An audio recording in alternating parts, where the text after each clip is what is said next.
Well, good afternoon, everyone. Thank you for joining me for another episode of The Goldie Show, my daily live stream where I talk about everything relating to the Middle East, politics, Islamic terrorism, and jihad.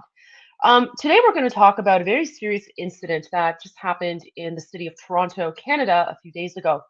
And this is something that I have been warning people about for a long time, especially since more so in the last 2 years, since the genocidal massacre of October 7, where Hamas terrorists and Palestinian civilians broke into Israel and they murdered over 1,200 innocent Israelis and Jews just for the crime of being Jewish and living in Israel. And I spoke about this in the Ontario legislature, and I pointed out that the so-called pro-Palestine demonstrations that people are seeing in the streets have nothing to do with peace, have nothing to do with human life, and they have everything to do with radical Islam, with terrorism, and with jihad. And I warned people that this ideology, this Islamofascist ideology, is the one that not only ruined Iran in 1979, the country where I'm from, but now they're importing their jihad into Canada. And I say this because I have lived experience, as do many Iranians, of what the so-called pro-Palestine movement is really all about. Pro-Palestine is essentially a movement, it's a Trojan horse that is meant to bring about destabilization in Western societies. It's meant to target and eradicate Jewish people, and it's basically meant to legitimize their anti Semitism, which is rooted in their Islamic radical terrorist jihadi ideology. I pointed this out 2 years ago in the Ontario legislature because I was a politician for 7 years. And my speech went viral. It resonated with a lot of people. It's actually pinned to the top of my profile page. And maybe I'll get to that towards the end of the show. But it also put a target on my back. And because I was pointing out this radical Islamofascist ideology, because I was pointing out that these people who are on the streets chanting "Free Palestine," um, they're not actually there for humanity or peace or ceasefire. These are people who are literally celebrating the massacre of Jewish people, and they're calling it resistance, right? Because in their Islamic jihadi ideology, that's how these people think and operate. And so I was accused of Islamophobia for pointing this out, and then I was subsequently kicked out of my party.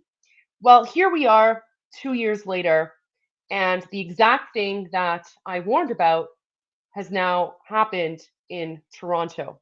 And I want you guys to watch this news video, and then we are going to dive into this and dig into this a little bit deeper. So here. Hi, Nathan. Yes, 5 people are facing charges after an alleged attack on students from TMU University yesterday afternoon. These videos posted by Stand With Us Canada show protesters chanting "Free, Free Palestine" and a glass door being shattered at an off-campus venue on Elmere Bay. This is where the TMU chapter of students supporting Israel was holding an event yesterday afternoon. Police say they received a call for unknown trouble at 1:15 p.m., saying when they arrived, officers removed several protesters who allegedly forced entry into a private event without permission, damaging property and injuring one person who was cut by broken glass. Police say during the arrest, some of the accused obstructed officers and one individual assaulted an officer.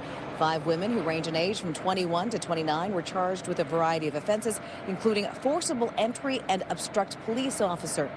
TMU, meanwhile, has issued a statement saying TMU condemns acts of aggression, intimidation, or violence.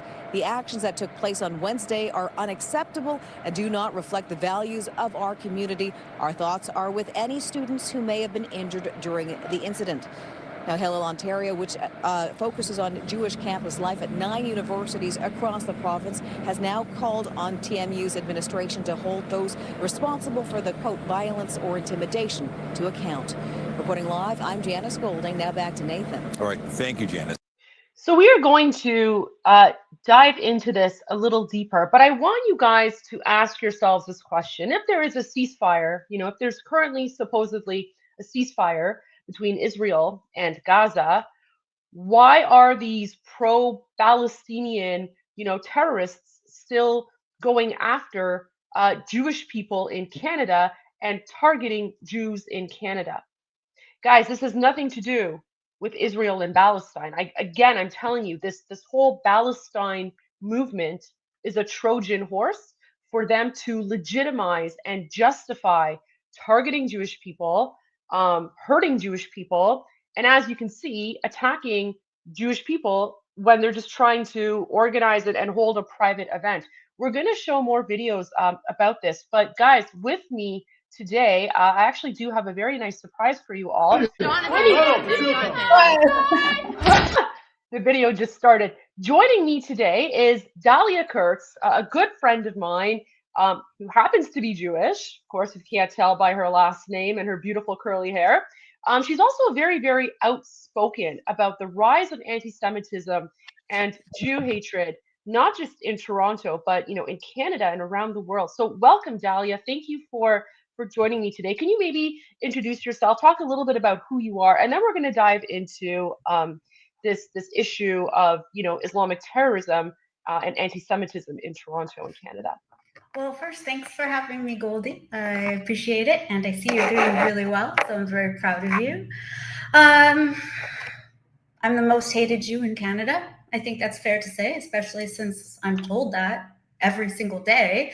I don't know if there's anything else I need to add to that, but what I do is I investigate. Most of what I do, you do not see. I'll investigate and I'll expose, and I fight against the rise of extremism in Canada and around the world right now, because the thing is, we're connected to other countries too. So this deals with the United States and other countries as well. But, just looking at the clip that he just showed with the reporter who was talking about what happened at the university the other day, That in and of itself, when she says reporting live, was laughable to me, because nothing about what she did was actually a report. If she were doing true journalism, she wouldn't just accept the statement from TMU that says this is unacceptable to us, because after 2 years of this domestic terrorism that we're experiencing in Canada, to see a journalist not even call that out. And it was 1 year ago in that very university where you can see, and I've posted this recently to my ex, you can see the popular video of the guy who was standing there looking like a terrorist, as a bunch of the people in the university lobby or mezzanine, wherever they were taking over the school. They literally took it over. And here we are 1 year later, when that escalated to the point where it ended in a bloody mess. So the fact that our media sources are not even calling it out, that in and of itself is a huge problem. And to top it off, it was only hours after the incident that I found myself talking on the phone with one of Mark Carney's MPs. And the way this MP wanted to address it is he said, okay, you know what? This is why we really need to escalate the hate crime bill. This is Bill C9. Bill C9, all it's going to do is create the UK style of policing that they have there. And we already have the laws and legislation in place to protect the Jewish community, to protect the democracy-loving Canadians who want to keep Canada as Canada. But the problem is they refuse to enforce these laws and these legislations to protect us. So this goes way beyond, looking at the problem that has come into Canada, and it goes to the point of looking at the problem that is so-called protecting our country, looking at our government, looking at our agencies. Are they actually protecting us, or are they perpetuating this? You make some excellent points there, Dahlia, and I agree with you 100%. And, I can tell you, as someone who used to be a politician, I can tell you exactly why politicians are not speaking out, because if they speak out and call it for what it is, they're going to be targeted by the National Council of Canadian Muslims the way that I was, and they're going to be accused of Islamophobia. And I think politicians need to wake up to that fact. But I mean, this is how powerful the Islamist jihadi lobby has become in Canada, where they can literally attack a Middle Eastern woman like me who was born in Iran. I have experienced Sharia law. I have experienced Islamic terrorism. I constantly raise awareness about this. So, I know very well what radicalism and Islamic terrorism looks like. And I was using my platform as an elected official to raise awareness about this, raise awareness about, this rise in political, like this, jihad or whatever we want to call it. And I was accused of Islamophobia. And if they can do that to me, I mean, of course, no one else is going to want to speak out, because politicians lack the backbone. They care more about their votes. They care more about their donors, their jihadi donors, than they do about the truth. And then what that ends up resulting in is something like this. And I want to share some of these videos for our viewers here, and I'd love to get your thoughts on these as well, Dahlia. Look at it! Jonathan,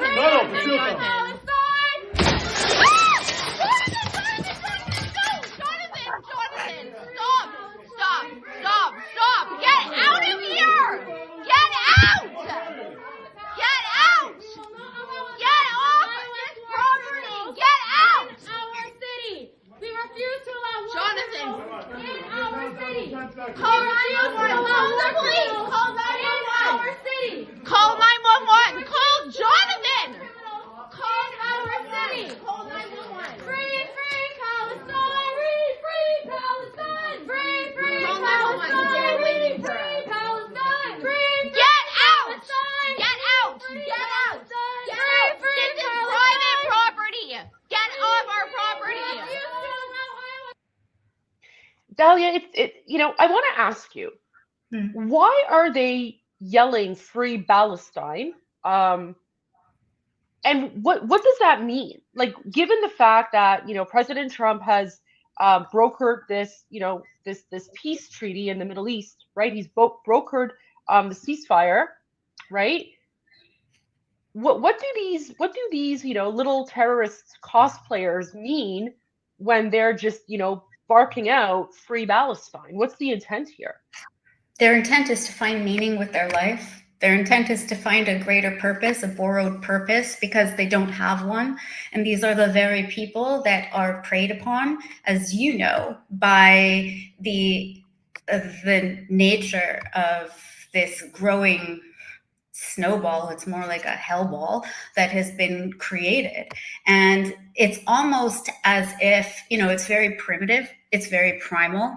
And these are people who are not even using their brains. They don't have to use their brains. It's their little call to action, and they don't even know what it means. Yet it's their only meaning that they follow. I've been researching a lot into the people who are converting to Islam right now, for instance. And there's a very common thread, and it's becoming more and more trendy now. Women are crying when they put on a hijab, when they cover themselves, when they wear, then they move on to a niqab like it's a graduation, and then a burqa like, oh my God, I've achieved absolute freedom at this point, while the women it's mental illness. It's fighting. Yeah. And what I have noted with all of these people who are converting, they've had a trauma in their life that they talk about. They have loneliness, they experience depression, they have body image issues, and Islam comes in and it rescues them from having to deal with any of these problems. It's telling them they could be part of something bigger than they are. They can feel as though they're going to live to die. So now it doesn't matter if their life is lacking in meaning, because all they have to do is make it through and get to death, and everything is going to be perfect. And these people who are in that room screaming free Palestine, they have that exact same mentality. It's just, we've said this over and over again, but it is a cult that is appealing to people who are lacking in intelligence, lacking in mental fortitude, lacking in self-esteem, in confidence, and they're actually fooled. They've been so fooled into believing that this is real. And the worst part is that you'll see journalists, for instance, cover this as if these little cretins, these little period cramps, these little bowel movements are newsworthy. And the same way you can speak to being a politician and what it was like in that realm. I come from the realm of media. I was a national radio talk show host, syndicated columnist. I was on radio for years. And I can tell you that I was censored too in so many ways. And if you don't follow what you're told to say, I mean, I had segments that were factually proven true. And I had politicians who called my bosses, government officials who called my bosses and wiped these things off the air, out of the archives, because they didn't want people to hear it. And so the same way they will stifle politicians, you get stifled in media as well, which is why I'm independent now. And you asked what I did at the beginning, and really that's what I am now. I'm just an independent. I'm a voice that has the freedom to speak, to say what I want. And that's why the terrorists hate me, because I'm saying everything they don't want people to hear.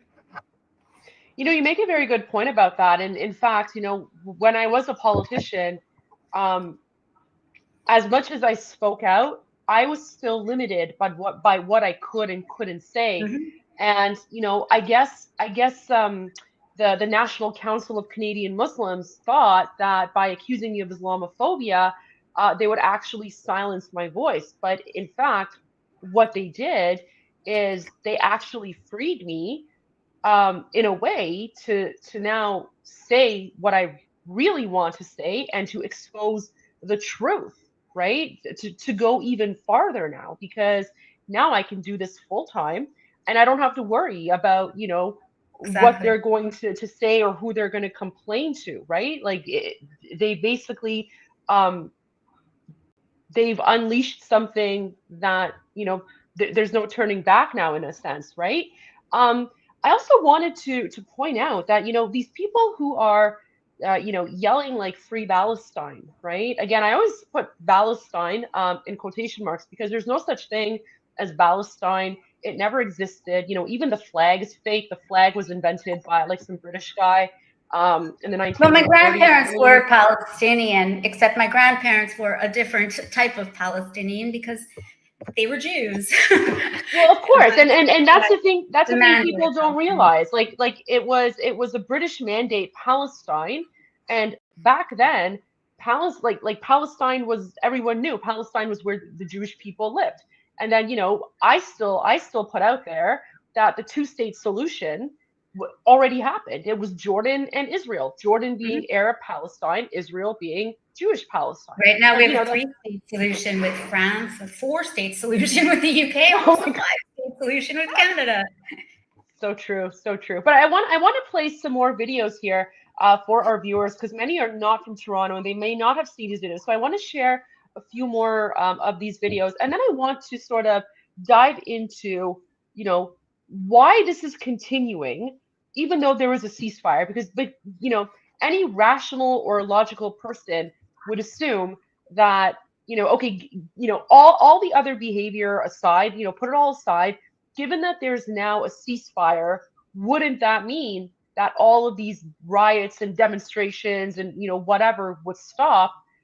If anything, it seems like they've become even more emboldened, where now they are literally injuring Jewish people in Toronto. So this was a video. Karima posted this video, and something that she pointed out is that the three people there, you know, in the red circle, those are the so-called legal observers for the pro-Palestine people, and you know, they're basically there to just document the police. And so there seems to be a lot of funding behind these demonstrations. Like, these demonstrations do not seem organic at all. I mean, this is not a grassroots movement. This looks like a well-coordinated, well-funded, well-orchestrated movement that is happening not only in Toronto, not only in Montreal, not only across Canada, but around the world, except for in the Middle East. We don't see these movements in the Middle East, but we see them in Western, you know, democratic countries. Oh my God, it's really bad.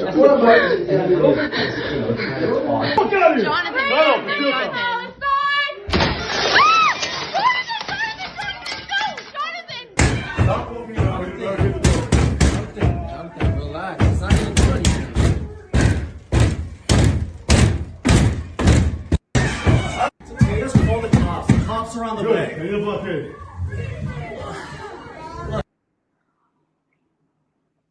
Wow. I expect to spend my old age chasing a bunch of youth and cops through the city. Apparently that's what I'm going to be doing. What do you think has emboldened these people, Dahlia? Like, what gives them the audacity to chase after Jewish people like that? A few days before this happened, we had the mayor of Toronto accuse falsely Israel of committing genocide. So you had that happen coincidentally just a few days before. You have zero consequences to anybody who engages in these sorts of things. They've been terrorizing university campuses for more than 2 years now and getting away with it. They've been terrorizing Jews for more than 2 years in the streets, getting away with it. They've been going against every democratic point that Canada stands for and getting away with it. Why wouldn't they continue? And when you speak to the globally coordinated effort, I mean, I've seen handbooks that are distributed, and these are distributed worldwide. So whether you're in New York, London, Paris, Toronto, you're looking at the same handbook and you can see the same sort of way they fight. It used to be with umbrellas, for instance, and now they've gone away from the umbrellas and they're going to actually using their hands for real combat at this point. They have lessons, they have fighting lessons that they take. They have lessons how to evade police. They go through all of these different sorts of globally coordinated measures, and this is the result. So, I mean, bottom line, no consequences. Why don't you keep doing what you're doing?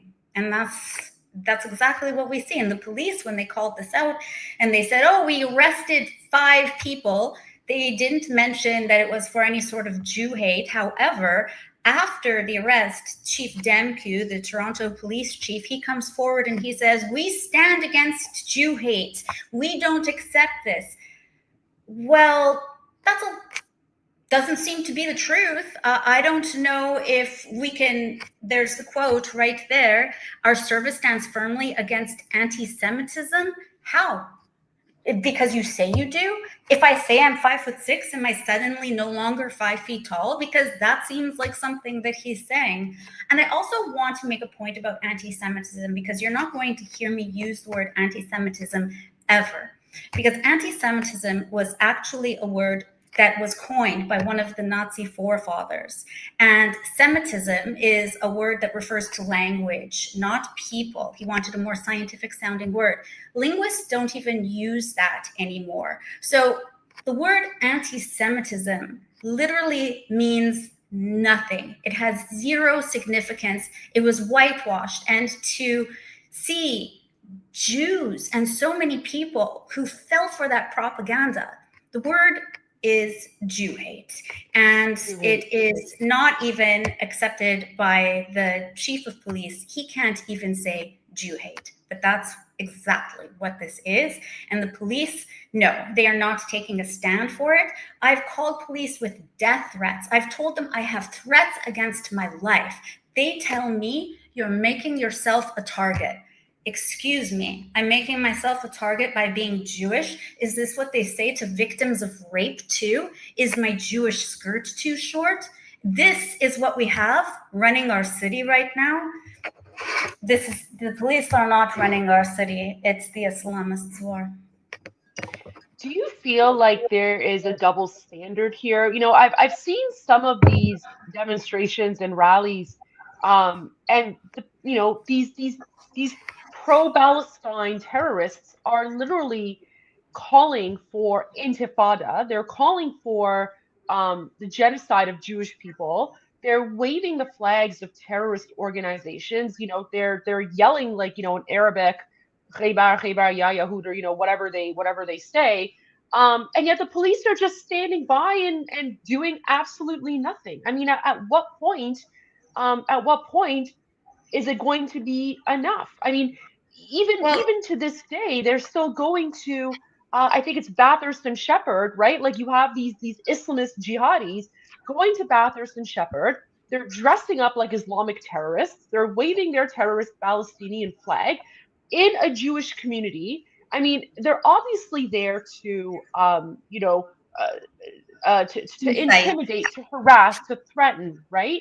Like, these people are taking advantage of the freedoms given to people who live in a high value, high trust society.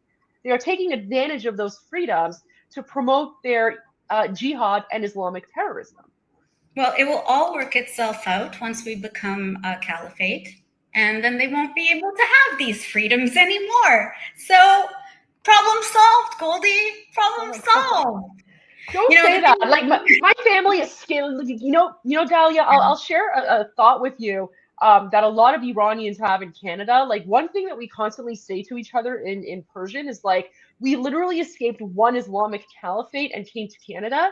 And, like, now we're seeing the rise of another Islamic caliphate here. Like, where the heck are we going to escape to when Canada becomes an Islamic caliphate, right? Like, we can't go back to Iran. We escaped one only for that, you know, Islamic jihad to follow us to Canada. My grandparents survived the Holocaust only to be at the foothills of another one right now. So I can, and this is why the Iranians and the Jews have this very common ground too, because we understand this. It's literally in our DNA, right? And to see what's going on, these are people who they've never been faced with the loss of freedom. They don't face consequences, but they also don't understand the consequences of their actions. And that is a very sick type of ignorance. And then to see the people, the silent majority in Canada, who just stand by.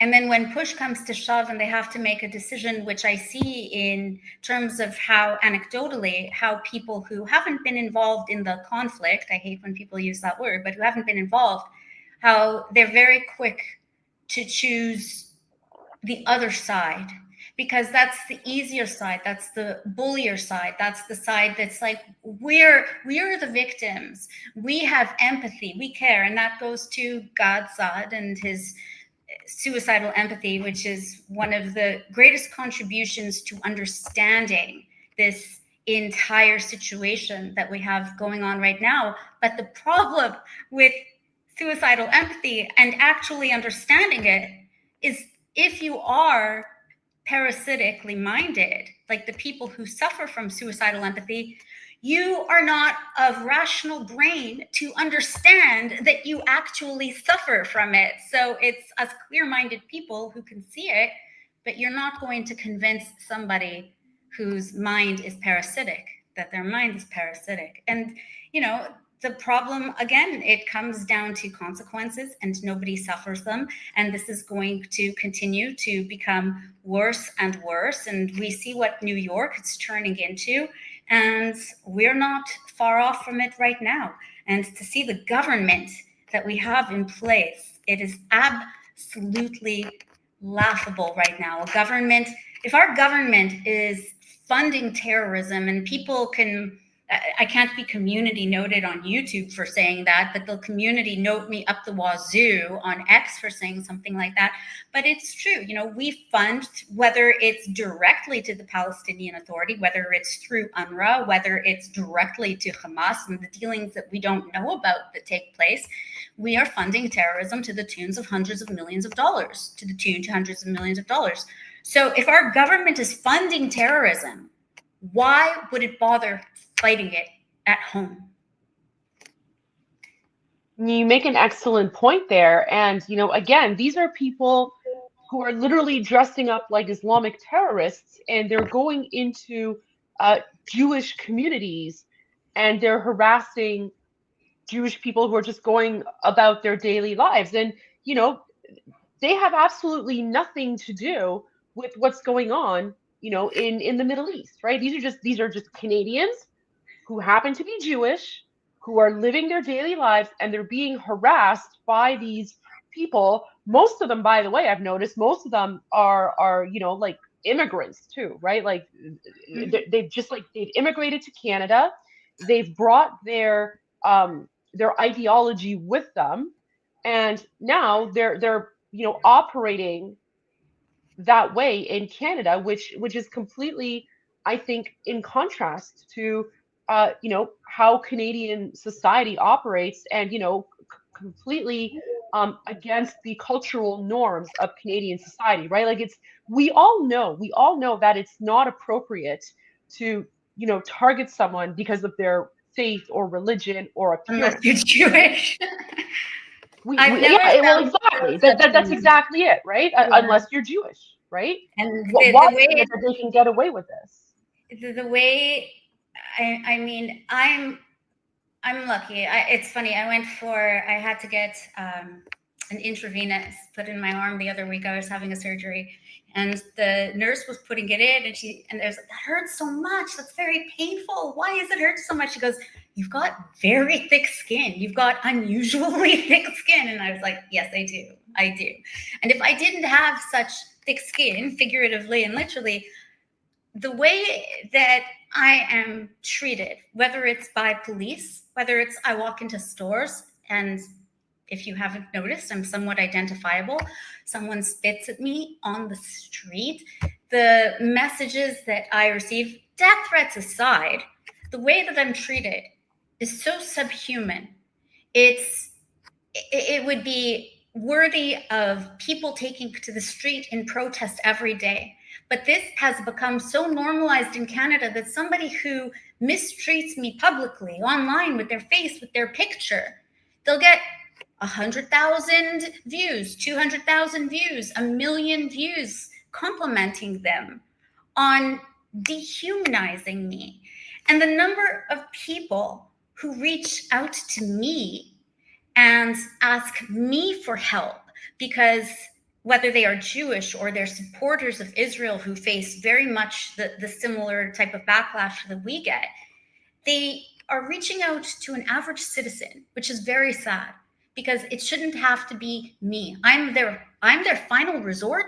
I'm where people have to turn when they feel as though they're unsafe and they don't know what to do, and they can't have a normal day existing in society because they're living in fear. And these people have to turn to me. Where are their protections? Why isn't there a class action suit against our federal government for neglecting our human rights? Why isn't there a class action suit against our mayor for neglecting our human rights, for endangering us? To me, it's astounding that people will take, and this is where I will speak out, because, oh, Jews can't criticize Jews. Yes, I can. I will speak out against people in our community who are making wrong choices right now. For instance, I would not go to the corner of Bathurst and Shepherd anymore and waste my life yelling and screaming and giving oxygen to people who are coming there to berate and dehumanize Jews. They can no longer berate and dehumanize the Jews if they're not there, number one. And number two, we have so many things that we're capable of doing, whether we're speaking legally, whether we're speaking education-wise, whether we're speaking about forming allies.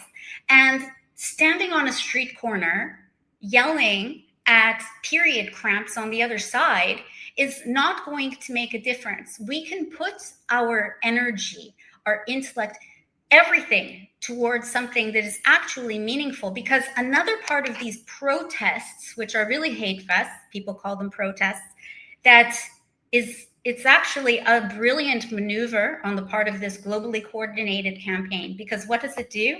You try to counter what they do. So they have a hate fest, you want to counter it, and they are wasting your time. They are doing everything they can to waste our time. So if they're having one of their little protests, and then we come and try to counter that, mission accomplished for them. They already won. So these are things that we have to stop engaging in, because as much as we can blame the government for not giving consequences to their actions, we need to look at our own actions, because our leaders have failed us and we cannot fail us.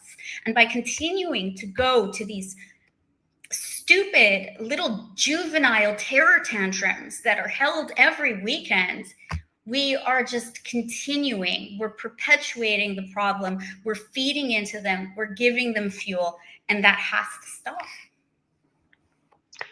stop. So, speaking of government, in action, and, politicians who are just completely inept, I want to bring up, our quote unquote favorite mayor, the most useless mayor, I think, one of the most useless mayors in the entire world, Olivia Chow.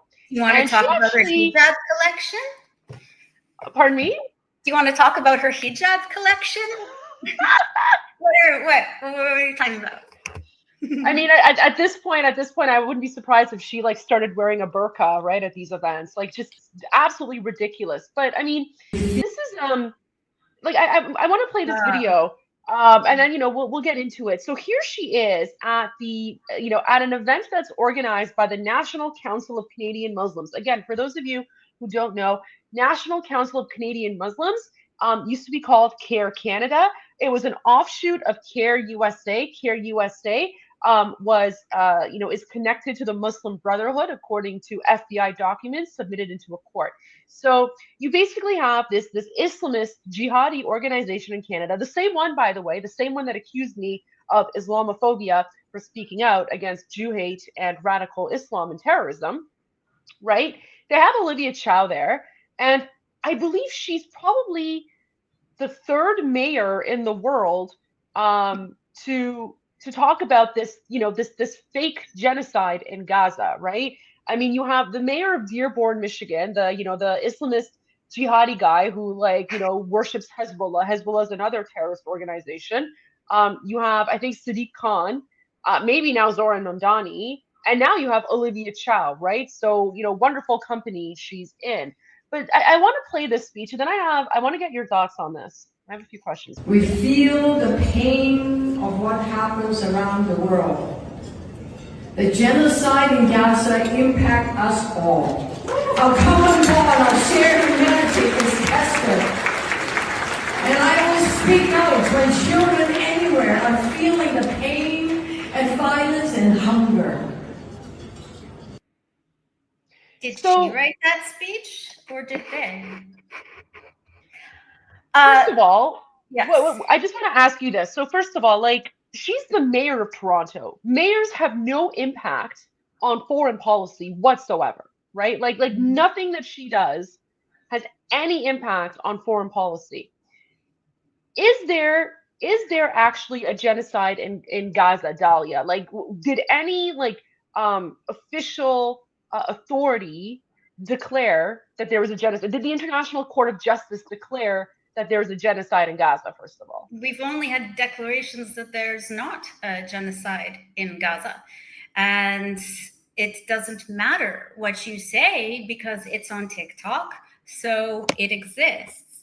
Olivia Chow, we're talking about the same mayor who on October 7th, 2023, tweeted out that we need to think of the pain that the Palestinians are going through right now. She later deleted that tweet, but I captured it. So you're welcome, Olivia. And it just seems as though she was very quick to the draw.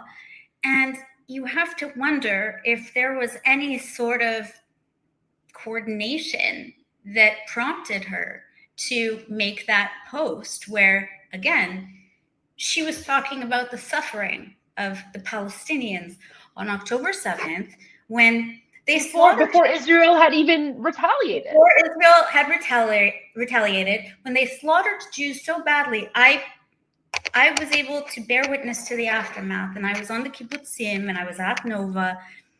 They slaughtered Jews and Tanzanian and Thai and anybody who was in Israel. They slaughtered them so savagely that there were places where they chopped up their body parts and spread them around so that it would be more difficult to identify them when they had to put these bodies back together like puzzle pieces.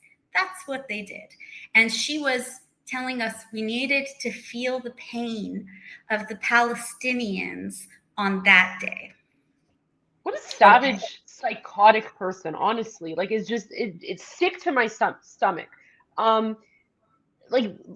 People in Israel and and around the world, we're still trying to process the horrific images that the Hamas terrorists themselves were streaming and putting out there gleefully, right? And there were people in Toronto, like the pro-Palestinian Islamic jihadis, were out on October 7 celebrating the massacre, the slaughter of 1,200 innocent Jews, the worst massacre since World War II. People are out in Toronto celebrating this, which is disgusting. And then you have this psychotic mayor in Toronto who's talking about the pain of the Palestinians. What's going on? Oh, you're muted.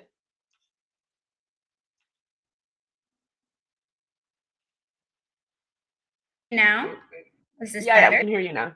Yeah. So what happened also, we keep saying Hamas, but I was at the kibbutzim where witnesses who survived the massacre explained how, for instance, and you could see Gaza from where I stood when I was at the kibbutzim, and they explained that it wasn't just Hamas, it was Gazans, it was little kids, their moms, they were going back and forth, pillaging, shooting, doing whatever they could to steal, to destroy, to harm the Israelis. So not just Hamas, this was Gazans, and you could listen to the testimony of any hostage survivor, and they'll tell you the same thing. And yet here we are in our streets where we're accepting Gazans into the country, and they're talking about not accepting former IDF into the country, but we're accepting ISIS terrorists into our country, IRGC terrorists who are roaming our streets. It took us forever to, as you know, designate them as a terror organization. And once we do, well, just have at it, enjoy, have fun, use our country however you want. So again, this isn't, we keep focusing, and this is, you know, when we look at these mobs that take to the streets, we get very distracted because we end up focusing more on them than what is happening with the response to them. And then we are not holding our leaders properly accountable for their digressions. Instead, we're holding the people who are mobbing in the street, and we're trying to hold them to account and say, look what they did, look what they did. But really, we should be pointing the finger higher, and that is to the people who are supposed to be leading our country, and instead they are anchoring our country to drown. And this is only going to get worse. Listen, I agree. You could put on a makeup and you'll be fine. You're great with eye makeup, Goldies. This is perfect for you. Your Honestly, eyes stunning. You know what? With the way things are going, they probably wouldn't want me wearing a niqab. They would want me wearing like a full on like face covering to even cover my eyes, right? So You'd be screaming. You know, like full on like Taliban burqa. That's probably what they want. So. But I just want to, so, you know, Olivia Chow is getting a lot of pushback for her, you know, idiotic statement about the genocide, the so-called genocide in Gaza, which is fake. I just want to read this article here and share it with our viewers. So Mayor Olivia Chow defends calling Gaza war a genocide. Chow's comments have sparked complaints to both the Provincial Human Rights Tribunal and the city's Integrity Commissioner. So here's, you know, wonderful Olivia Chow. I don't like brain dead, but anyway. Mayor Olivia Chow on Tuesday defended her recent remarks on the war in Gaza that have sparked complaints to both the Provincial Human Rights Tribunal and the city's Integrity Commissioner. At a charity gala hosted by the National Council of Canadian Muslims on Saturday, Chow gave a speech in which she described what has transpired in Gaza as a genocide, a characterization that has been the subject of fierce debate throughout the war. The genocide in Gaza impacts us all, Chow said, adding, our common bond of shared humanity is tested. And I will speak out when children anywhere are feeling pain and violence and hunger. Unless, of course, if they're Jewish children, because Olivia Chow refused to comment on the pain and suffering of Jewish children that were the victims of the October 7 genocidal massacre by not just Hamas, but Palestinian civilians. No comment on the Jewish children. Chow was criticized by pro-Israel Jewish groups who said her comments were anti-Semitic and could encourage violent reprisals against the Jewish community.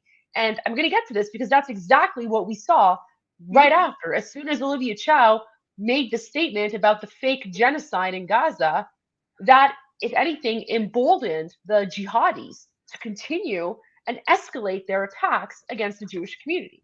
And I will get into that in a little bit.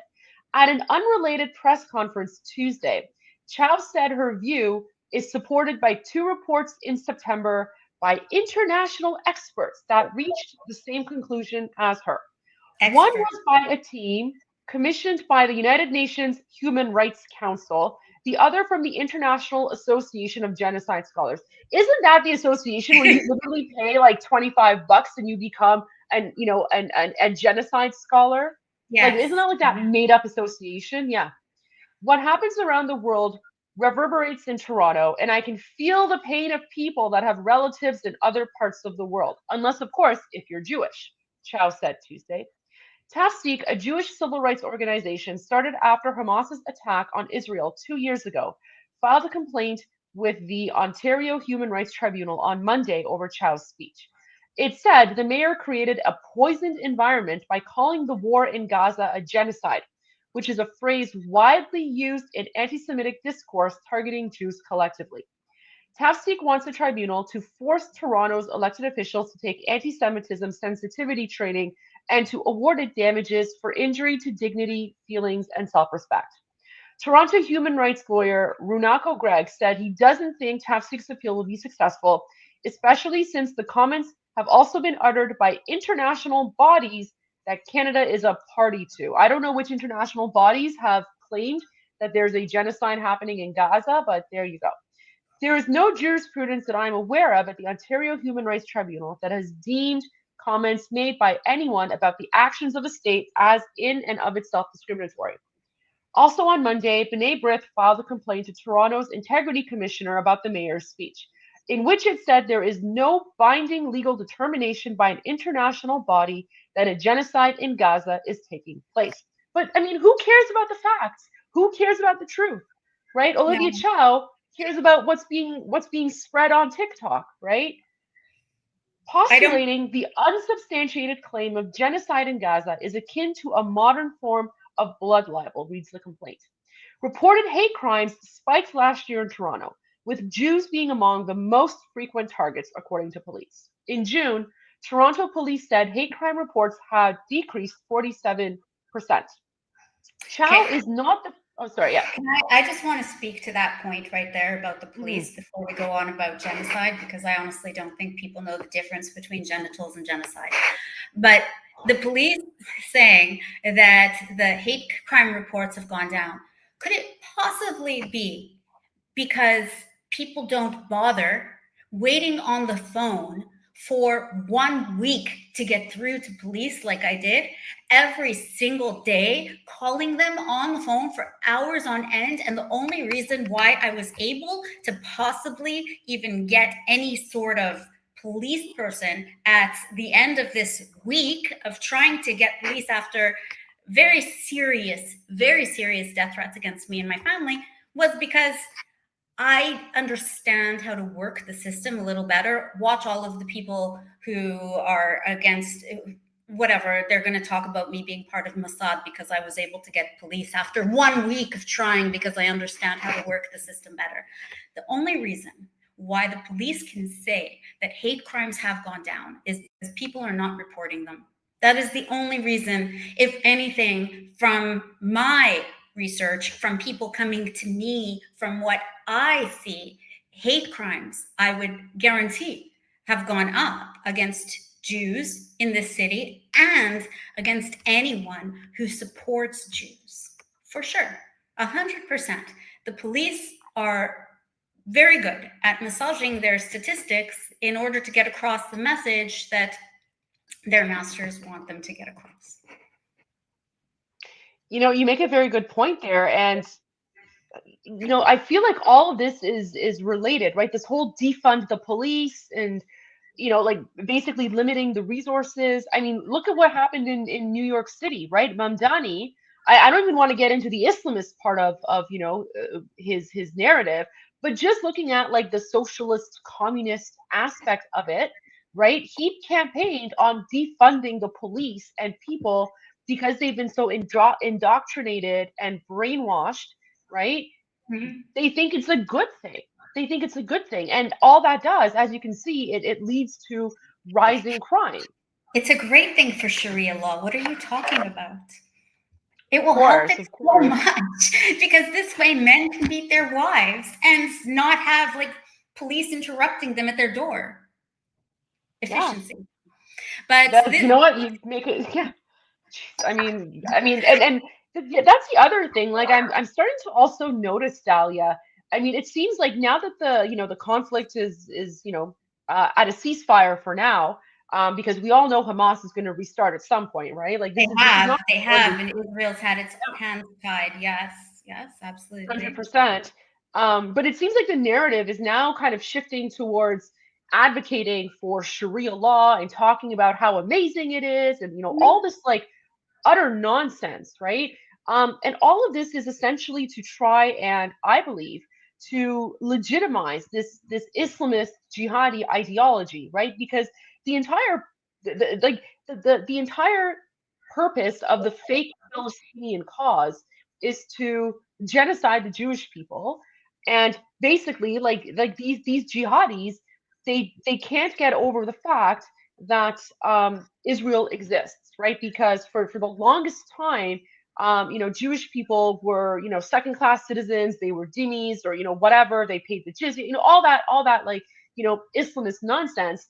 And now that Jewish people, have achieved self-determination, and they actually, have a state which rightfully belongs to them, right? Like Israel belongs to the Jewish people and has for thousands and thousands of years, well before Islam was invented, right? And that's something that is within the shared history of Iranians and Jews, but also many other old and ancient civilizations talk about the Jews in Israel, right? Like you have references to the Jews in Israel in Greek civilization, in Hindu civilization, But the right? thing is, So you're talking about history right now, and I'll give you a story to show how very little people understand history. I mean, you're speaking from a rational, educated perspective, and this doesn't exist. I shared a video on X, and it's in Ireland, and it's an Irish guy who's beating up a Jew when he finds out he wasn't even Jewish. He was pro-Israel. He was pro-Israel. So the Irishman starts beating him up, and I wrote, whenever I commented on this video, when I posted it, I said something to the effect, "Look at McDimmy," because it was a white guy who was advocating for Islam and he doesn't understand. So I called him McDimmy. The number of how did you type that out, McDimmy? Because I want to see if I can find the video. So it was McDimmi. So try searching for that. So when I called him McDimmy, the number of people, stupid, useful infidels who were like, "McDimmy, you're my hero. Yay, McDimmy. Go." Oh, did you find it? Go McDimmy. So they didn't even understand that I was I was ridiculing him by calling him McDimmy, and they turned McDimmy into their hero. This is what we're dealing with. They don't even understand history. What did I say exactly? His name is McDimmy. Yes, his name is McDimmy. Is this the video? Yes, that's the video. Okay, so people let's were play loving this. him. Go ahead. Oh yeah, who all you like, I'm a great guy. Don't you fucking do it to me, sir. Don't you fucking touch me, sir. Don't you fucking touch me, sir. Don't you fucking touch me, sir. I know you. I do know you, sir. I'm Jim. I'm the fucking man of you. Hands down. Whoa, I'm not going to let go of my flag, son. I free speech spear. I listen to yourself. Oh yeah, That's who not are it. you? So that old Irish man who is upset by the flag of Israel is McDimmy, because I mean, if he lived in an Islamic caliphate, he would be a second-class citizen unless he converted to Islam. Yay, McDimmy! This is what we're dealing with. They were calling him McDimmy. Their god, their hero. So no, I mean, we're dealing with people. Stupid people are very dangerous. Confident, stupid people are the most dangerous people you can possibly deal with. They're dangerous to themselves and they're dangerous to society. And this is what we have right now.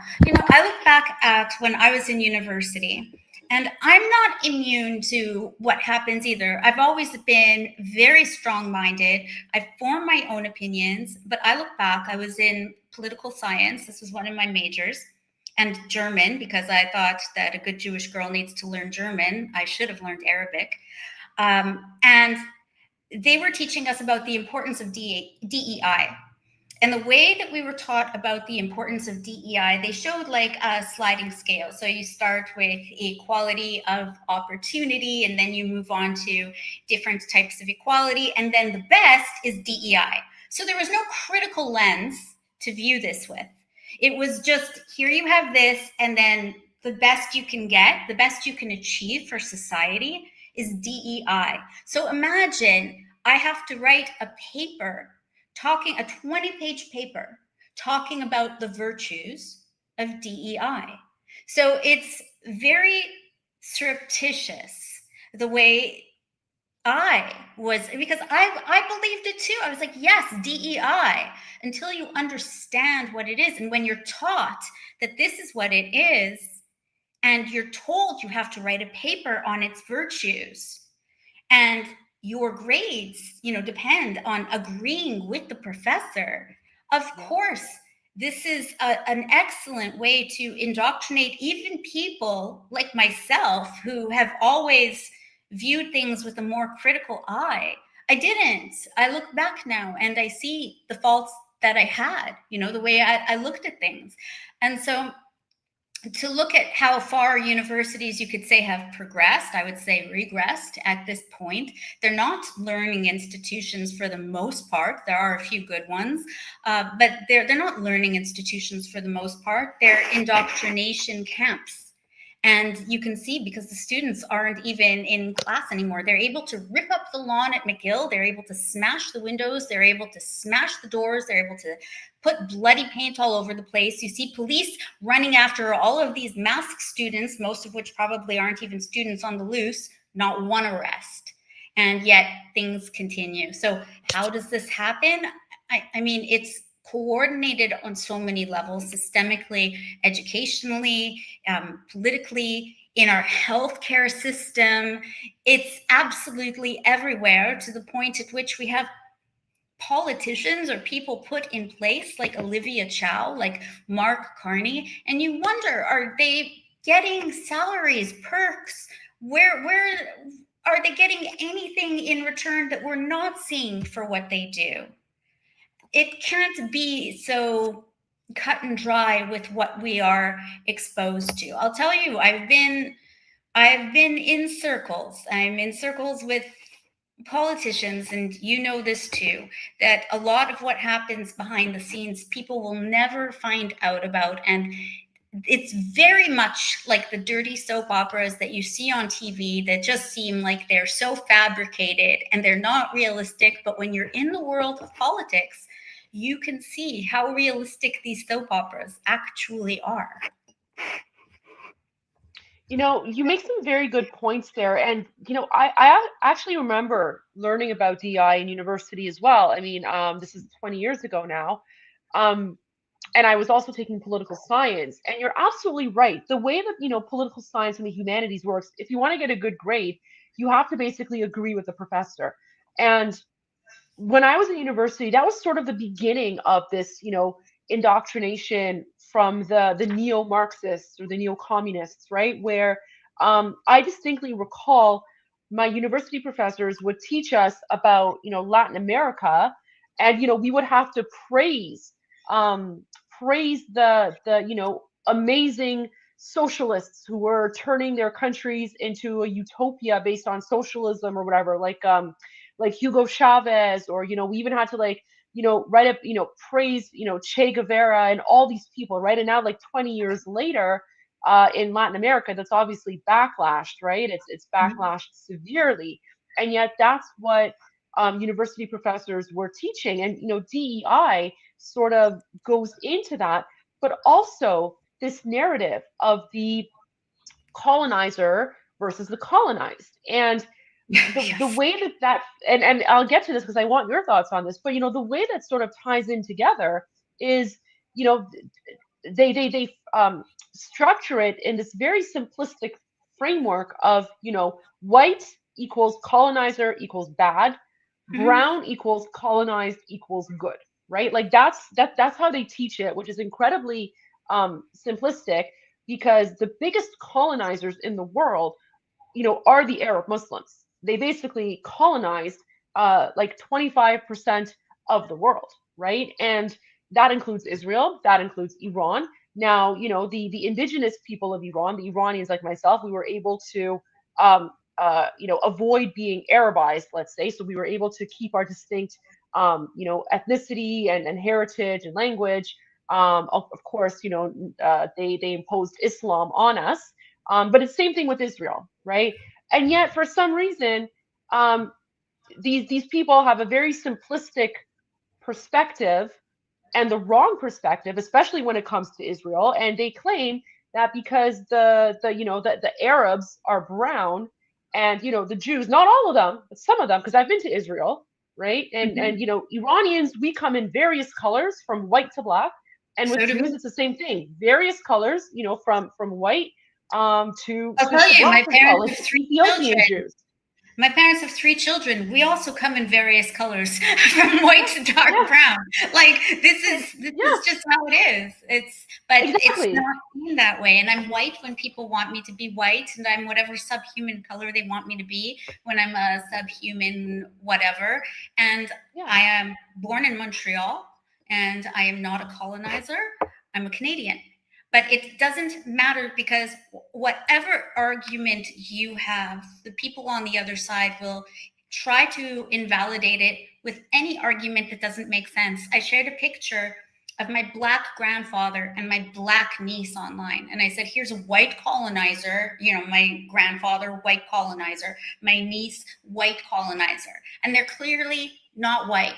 And the number of responses that I get that are completely nonsensical to try to devalidate what I'm saying you're fast, Goldie. As soon as you have these arguments with people, you can't engage in the argument, because once you have the argument, they win. So I don't even bother responding. But there's my white colonizer niece and my white colonizing grandfather. And if you see pictures of her as a baby, by the way, side by side, it's so cute because they had the same hairstyle. Exactly the same. Love that. I love that. But I mean, that's part of the problem with the indoctrination, right? Like they want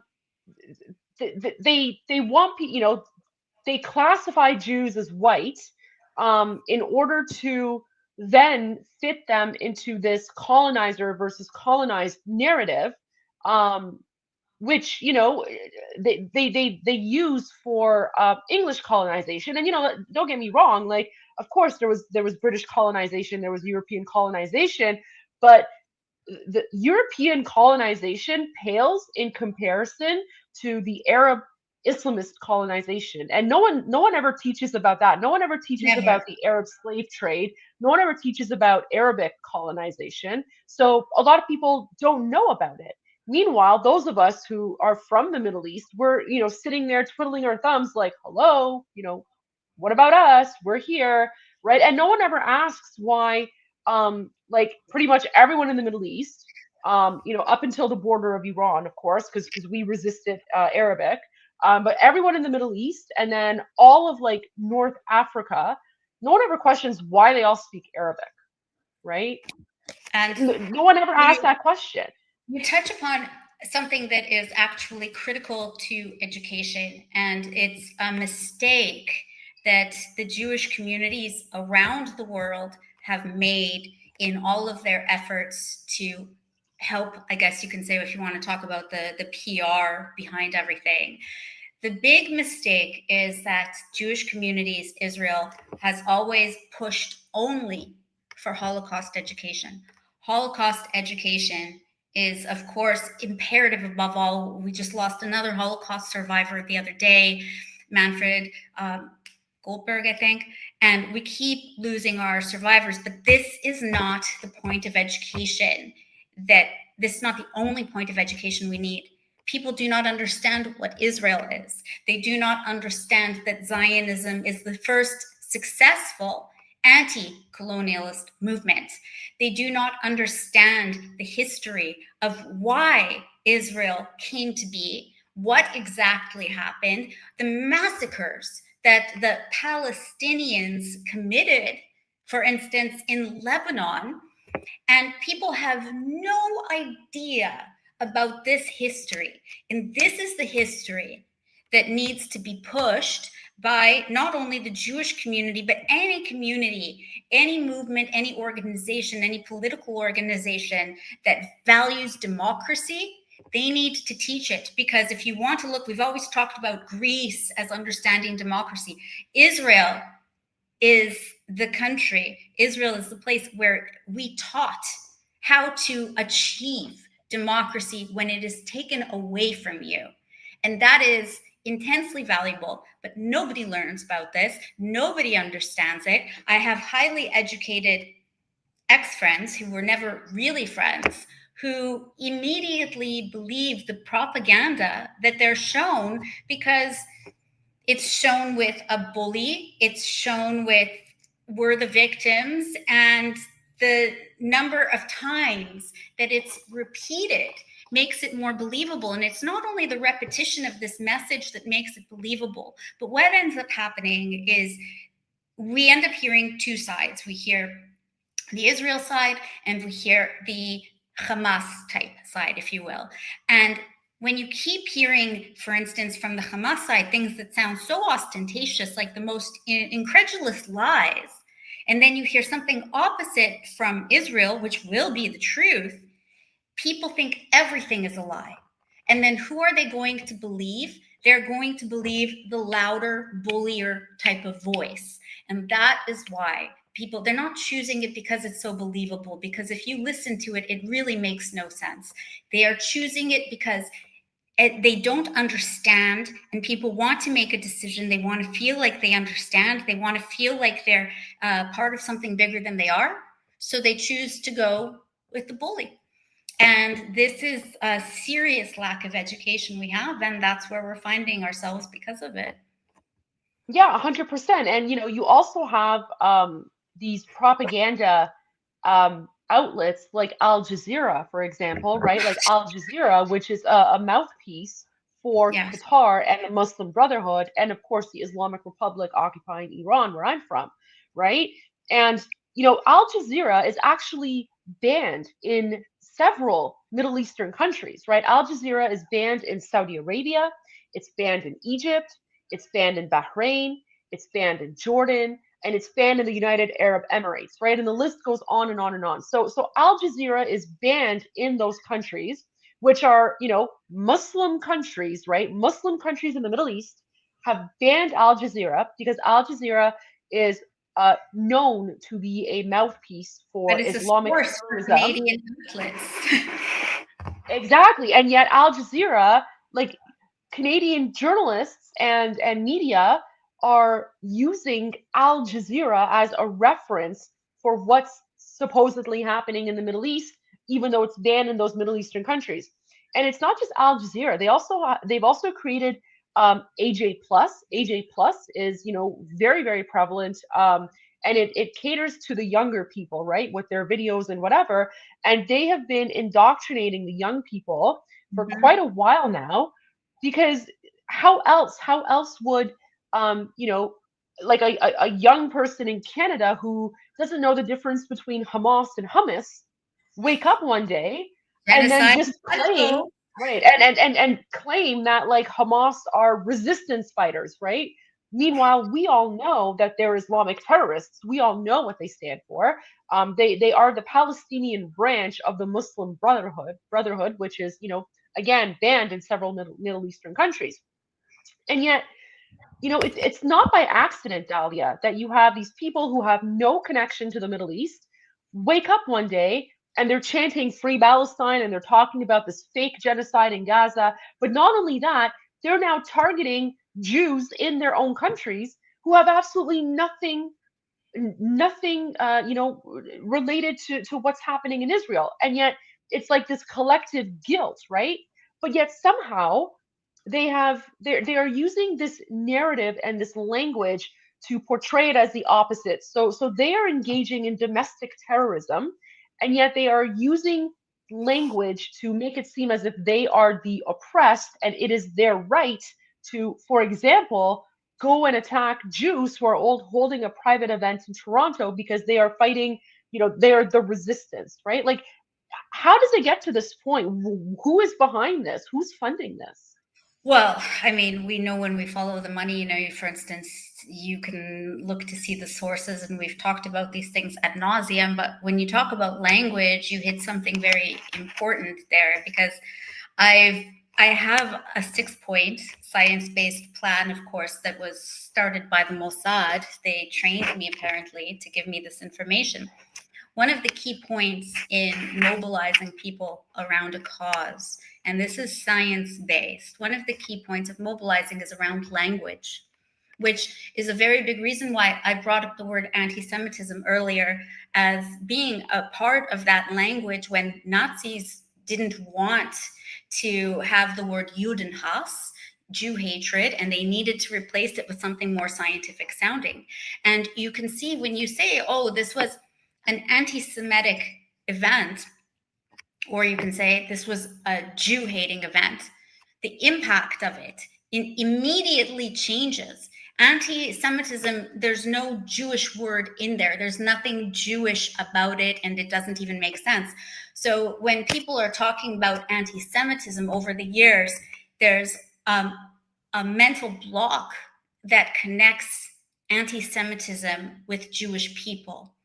And this is key. That's just an iota. You know, we talk about during the Holocaust, they would speak of the people who were in the concentration camps. They called them prisoners. Media called them prisoners. Governments called them prisoners. They weren't prisoners. If we learned anything on October 7th, they were hostages. But the language that we use is critical in understanding the world before us, and the language that they're using and how they've manipulated language the way they have. I mean, the reason why when I wrote my book, Dear Zionist, You Are Not Alone, is because I wanted to take back the word that they're bastardizing, the word that they're trying to hijack and change the meaning of, because this is a very big part of this war. It is language. So language is key, and it's good that you touched upon that, because you know, we always talk about the money and where's the money coming from and this and that, and we could follow the trail. But I think what people have to do is start looking at different ideas to understand how we've gotten to where we are. And one of them is language, and we have to be more critical in our thinking. We have to be more critical in how we implement language and how we come together around words. And that's why I strongly, strongly tell people, you need to stop using the word anti-Semitism, throw it out the window, replace it with Jew hate. Little changes like that. I mean, we're nowhere near the cascade of propaganda that they've created on the other side to fight back with using one word and using it properly. But we have to get into the mindset that language is very important, and we need to take it back. You know, I really appreciate that, because I have been using the word anti-Semitism. So, you know, I learned something new today. And, you know, from now on, I will try to make a habit of training myself to use the word Jew hate instead of anti-Semitism, because you're right, language matters, and it is critical. So yeah, this is why I love talking to you, because you always teach me something new, and I really appreciate that. And, you know, speaking of language, so I just want to show, like, this is another example of how these, you know, these pro-Palestine terrorists use language to invert the narrative. So here, they're literally claiming that, you know, Toronto students are brutalized by an IDF soldier at an event. They call them, yes. IOF, right? Because they don't want to say IDF, they say IOF, right? Again, language, right? So they're the ones who literally broke into a private event, right? Because the event wasn't even held. My understanding is it wasn't even held on university grounds, because university, I guess, they received pressure from the pro-Palestine jihadi Islamic terrorists to cancel the event. And so the university, being the cowards that they are, said, well, you know, we're going to wash our hands clean of this. So they actually held it somewhere else, close to the venue, close to the university, but on a private venue, right? And then these jihadis break in, they break the glass, they break in. The Jewish students are feeling terrified, and yet, you know, when they engage in self-defense, as you know, they have the right to do so, because, you know, they're breaking and entering, they've changed the language, and they're claiming, you know, that Toronto students are brutalized by the IOF soldier, right? And this is how they invert the narrative to try and fool people who might not have the full picture, right? Let's just watch this. Like, this is the insanity that we're dealing with these, like, Islamic jihadis. You locked them in the room! You're not allowed to touch them! You're not allowed to touch them! I'm cold! You're moving! You're not allowed! Everyone's fucking moving! Don't fucking touch me! This is a sign! Don't push him! Nice job. I love it. Where's the popcorn?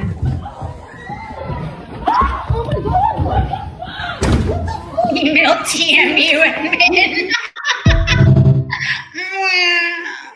Yeah, and then they push this out on every social channel, each of them. They follow their marching orders, and then it falls into mainstream feeds, and people see this, and that's exactly what they're going to believe because it follows the narrative. But not only that, what happens when you have this many, if you want to speak technologically, when you have this many videos that are saying IOF and the students were brutalizing whomever, algorithms, AI pick this up.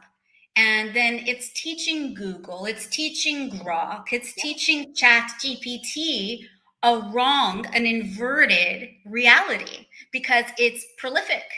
And so they're winning this on several levels, the technological level and also with the useful infidels that we have. So, it's very hard, especially when we're fighting numbers like this, and there's a serious fatigue at this point, because also when we say ceasefire, as Donald Trump announces, well, what happens at that point? The world is like, finally, like enough of this. I'm tired of hearing about this. It's over.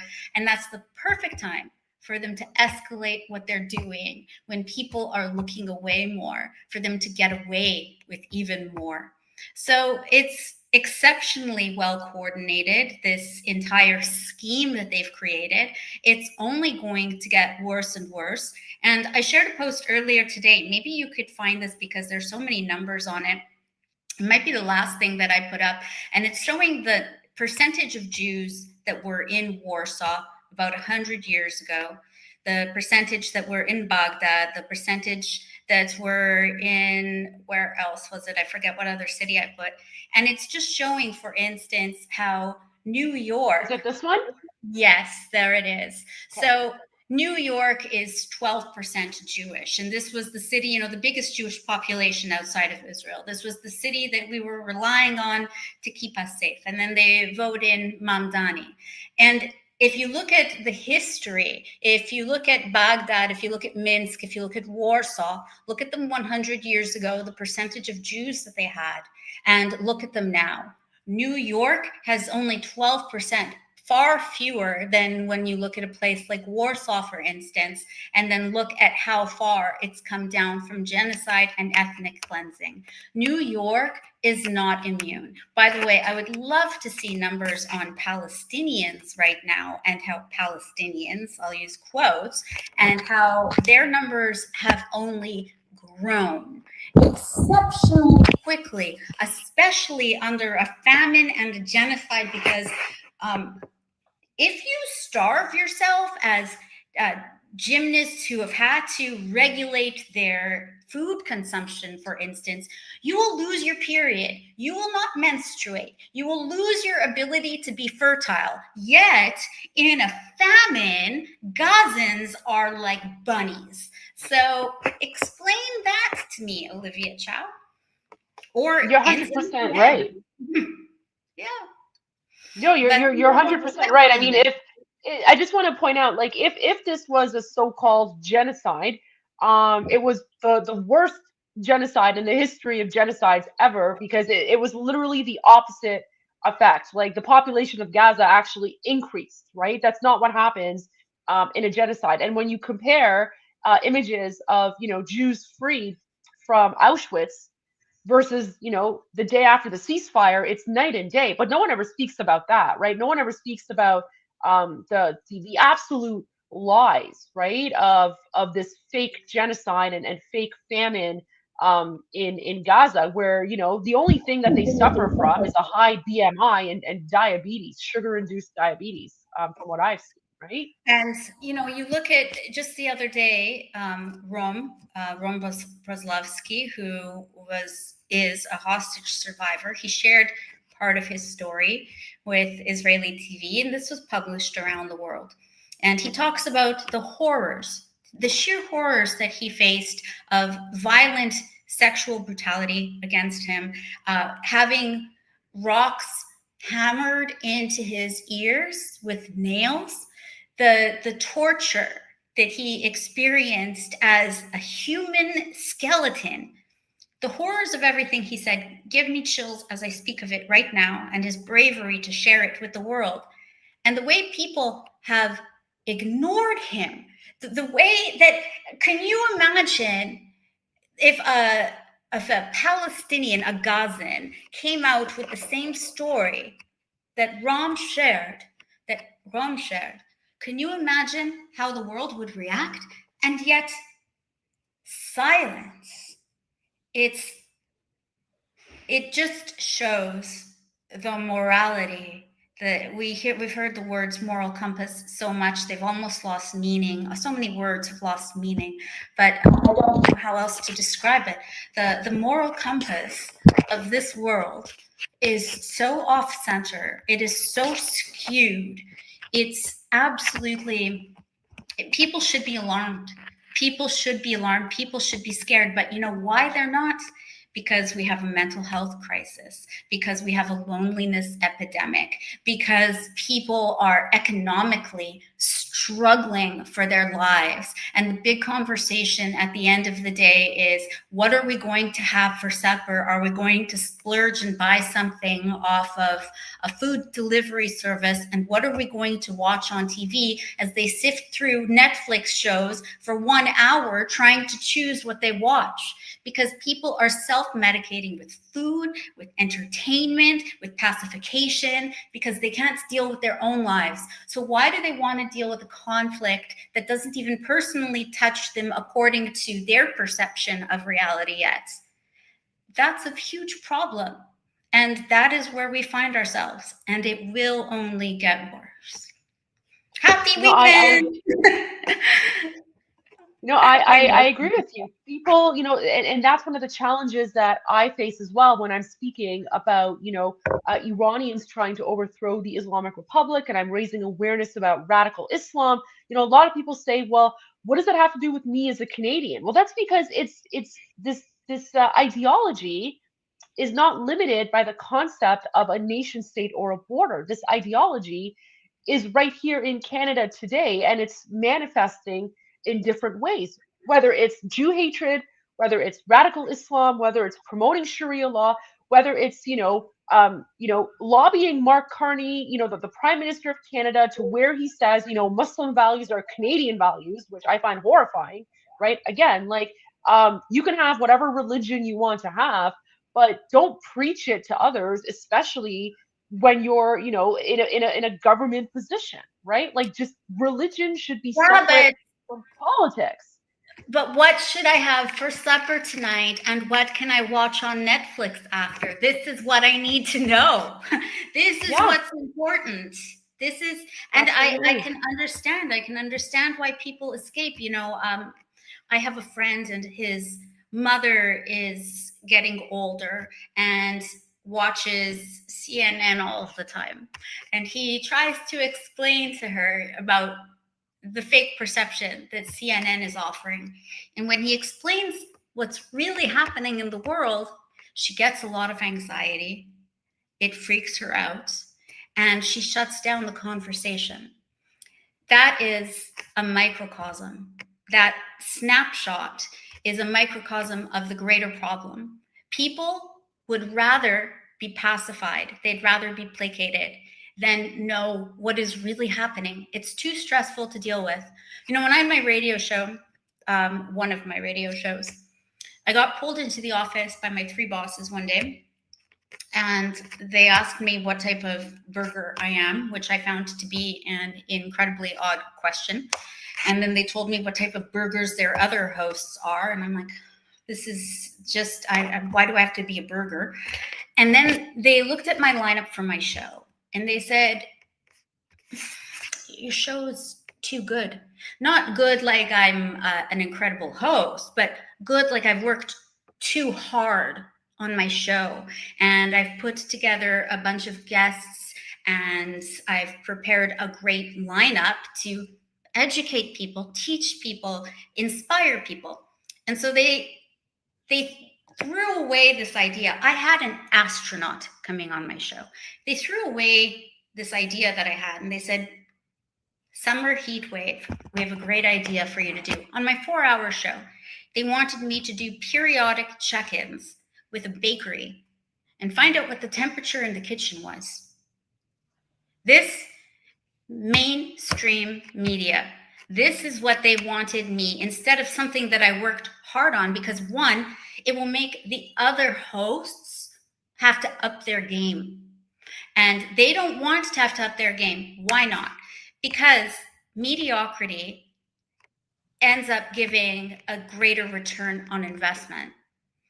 I've had executives in media, Canadian media, tell me this, that when you see these crappy shows that we have on our networks, that, you know, people will watch them sort of in the background while they're on their computer or doing whatever, because it's going to end up yielding a higher return on the investment with what they put into the show versus what they get out.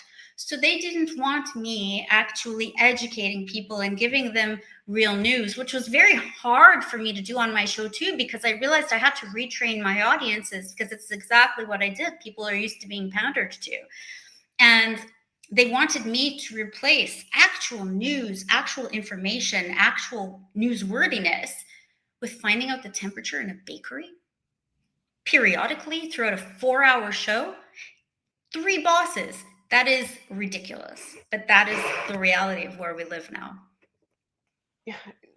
It reminds me a lot of, Brave New World, right? Yeah. Where it's just, it's just like placate the masses with, fluff pieces and whatever the case might be. Don't let people think.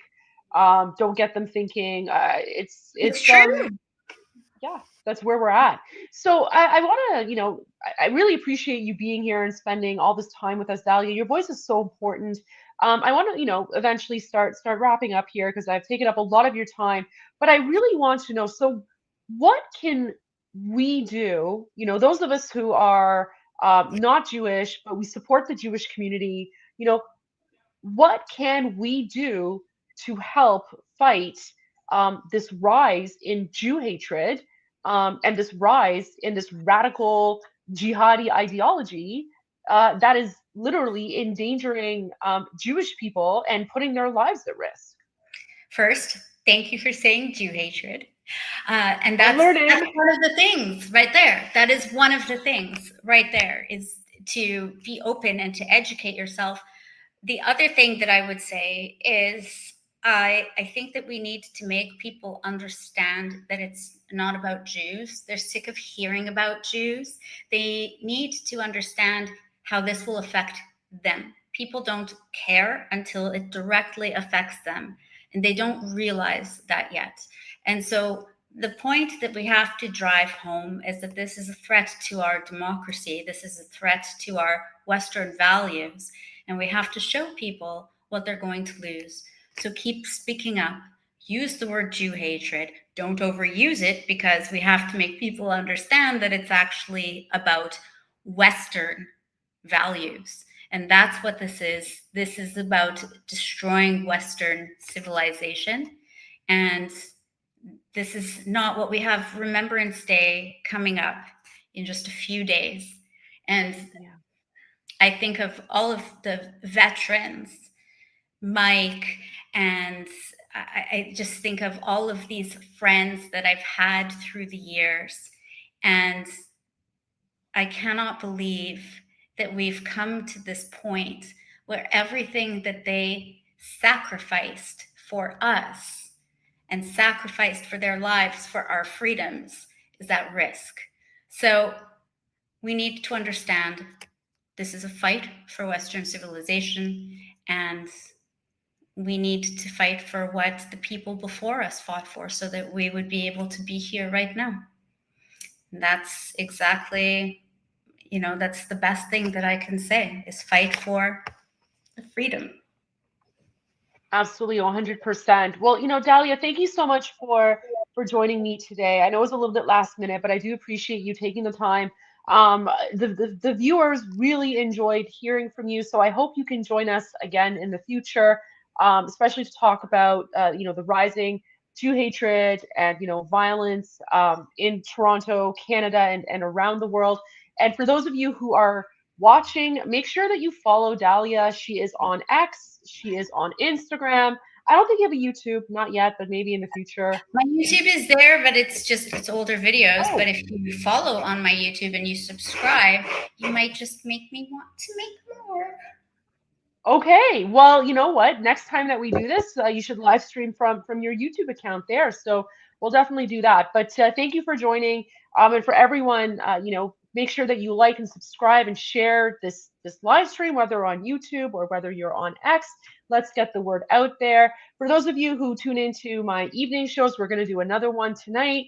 If you don't know, so what I do in the evenings, I watch a documentary about Iran. Myself and other Iranians in the live stream, we comment on it and we give a rating out of 10. So we'll see you guys tonight for our usual watch party. And until next time, guys, stay safe and have a great weekend. Bye, everyone.